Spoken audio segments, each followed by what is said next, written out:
Hey guys, this is Justin with Rocky Mountain ATV MC, and this is our 2017 Husqvarna TX300 bike build.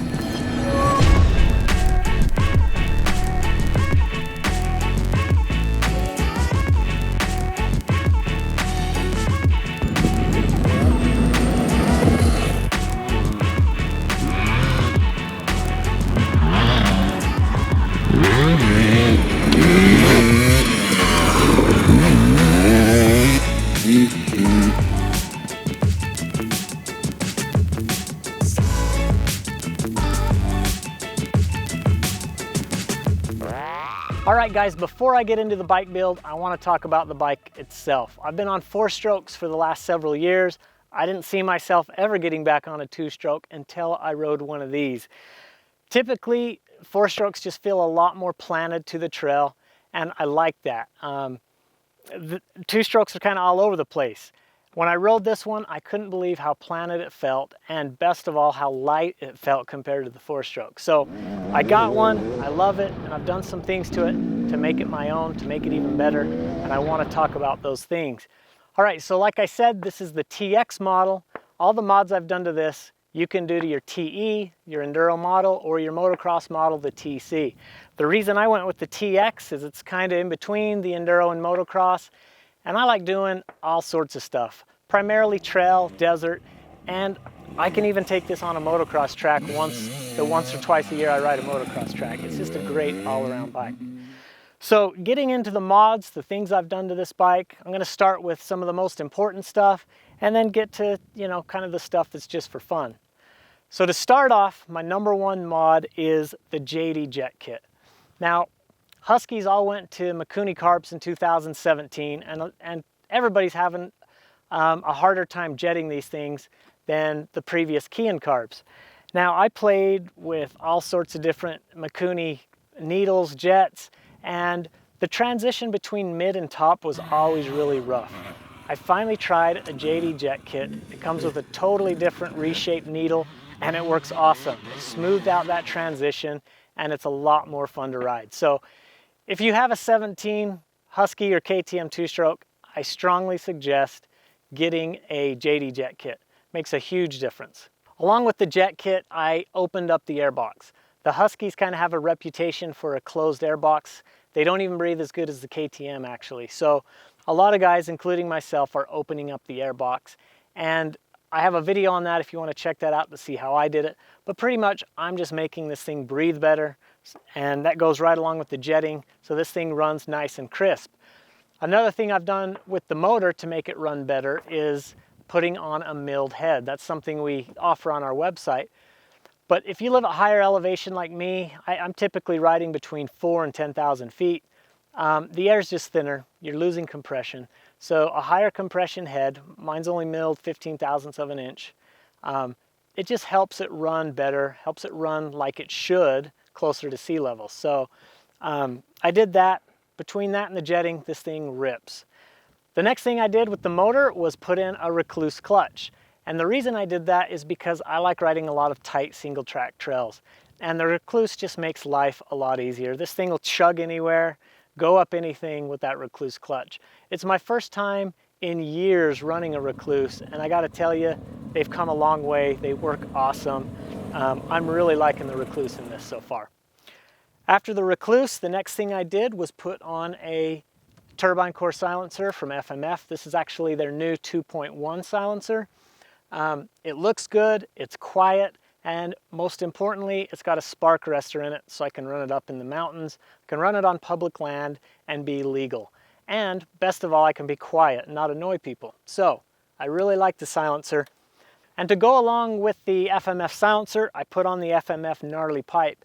Now the reason I went with the gnarly is because it's a lot tougher than the stock pipe, primarily.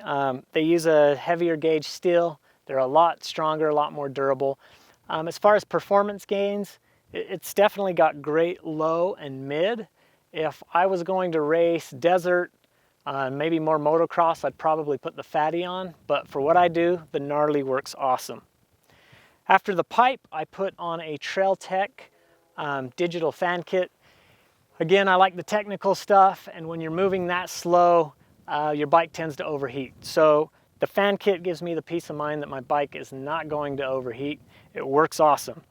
So that pretty much wraps it up for the performance engine type mods that I've done to this. Now I want to talk about protection. The bike came stock with some handguards, but I really like the tough wraparound handguards. So I've got the new Tusk D-Flex Pro Series handguards on this. They work awesome. They protect your hands and you're not going to break levers with these things on. Next, I've got the protection for the bike itself. I've got the P3 carbon pipe guard for my FMF pipe. Keep that thing looking good. And I've got the P3 skid plate as well. They're super lightweight, they look good, and they hold up. Now another thing I did to this bike was I put on the Obi shock linkage guard. In the past on my KTMs, I've used the Fastway guard, linkage guard that works awesome. I wanted to try this out, and I really like it because it helps you glide over logs if you're wheeling over a log or something. The KTM and Husky linkage is prone to really hang up on stuff. It hangs so low. So I tried the Obi link on this and I really like it. It does the job and it works well, doesn't hang up on stuff. Then I went ahead and put on a rotor guard. These are just nice to have. If you're gonna ride in rocky stuff, it's a lot better to hit one of these than bend your rotor. Last but not least, I put on a Cherubies frame guards.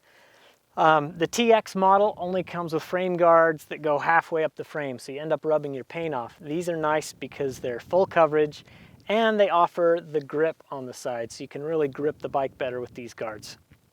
All right, with the bike protected, there's a couple other things I want to point out. I've put on a Scott steering stabilizer. I love these things, especially for the high-speed desert stuff. This bike's pretty stable without one, but I love steering stabilizers. So I threw one of those on. And then finally, I put on a softer shock spring. I'm a lightweight at 140 pounds, so I went down a spring on the rear. The nice thing about these new air forks is that you can mess with the air pressure to change your spring rate. So I run a little bit less pressure in the forks and I have the softer shock spring, and this bike suits me perfectly. So those are some of the mods I did to make this bike custom for me, make it perform well, and make it really comfortable. Some of these other mods are nice to haves that I want to talk about.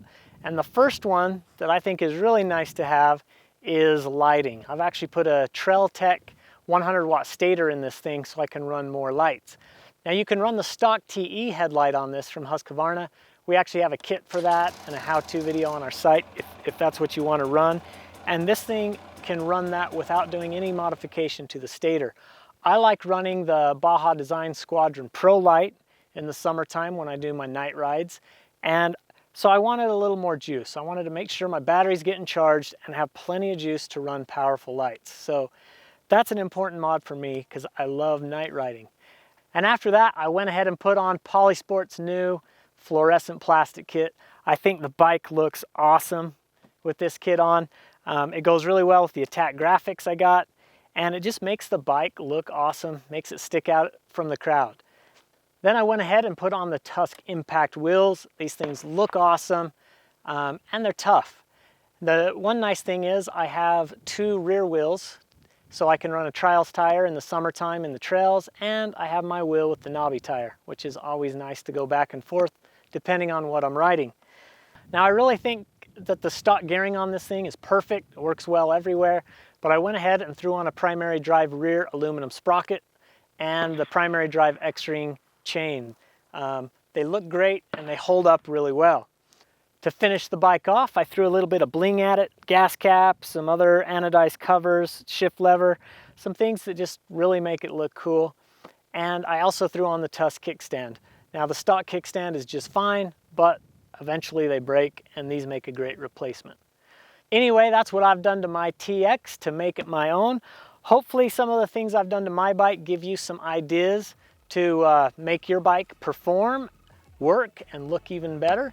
Be sure and subscribe to our YouTube channel for more bike builds, bike tests, how-to videos, and product spotlights. And check out our website to check out the products that you've seen on this bike today. Thanks for watching.